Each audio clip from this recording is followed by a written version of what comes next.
It's an exciting and historic time here at NASA. From leadership visits and launch preparations to new technologies and research milestones, here's this week's NASA Minute. This week, Administrator Jared Isaacman wrapped up his NASA Roadshow visiting our centers across the nation. Administrator Isaacman has spent the last couple of weeks listening, learning, and seeing firsthand the work happening on the ground across NASA as a whole.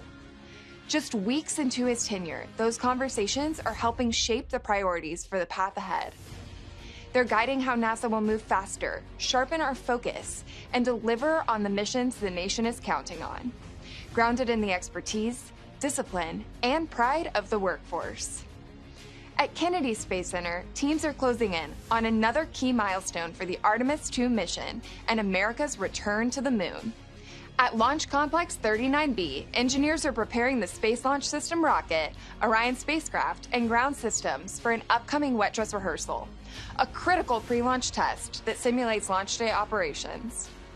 During the rehearsal, teams will load over 700,000 gallons of cryogenic propellants, or frozen fuel, run through countdown procedures, and practice safely standing down the vehicle, helping ensure the rocket and ground systems are ready for flight.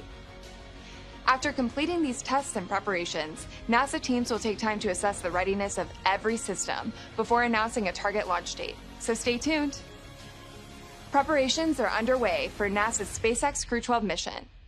This week, the 4 astronauts entered their 2-week pre-flight quarantine at Johnson Space Center in preparation for their mission aboard the International Space Station. The crew will soon travel to Kennedy Space Center to complete final pre-launch operations. NASA is targeting the earliest launch opportunity at 6 a.m. on February 11th from Cape Canaveral Space Force Station in Florida. This week, we released NASA Spinoff 2026, showcasing more than 40 examples of NASA innovations now driving progress across industries here on Earth. For nearly 50 years, the publication has documented more than 2,400 technologies, from medical monitoring and food safety to cell phone cameras and 3D printed homes, that have strengthened American industry, fueled entrepreneurship, and improved everyday life. NASA and GE Aerospace recently completed a successful ground test of a hybrid aircraft engine, marking a major step toward the future of commercial aviation. The test marked the first time an integrated hybrid aircraft engine ran as a complete system, moving the technology closer to real-world use as the industry looks to cut fuel use and costs. At Ames Research Center in Silicon Valley, NASA has brought its most powerful supercomputer ever online, a new system called Athena. This supercomputer significantly boosts the agency's computing power, allowing researchers to run faster, more detailed simulations with greater efficiency.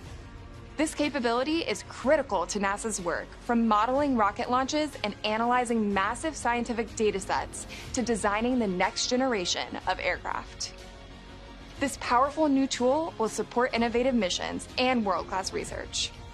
That's the latest from NASA, where teams are always preparing for what's next. See you next week.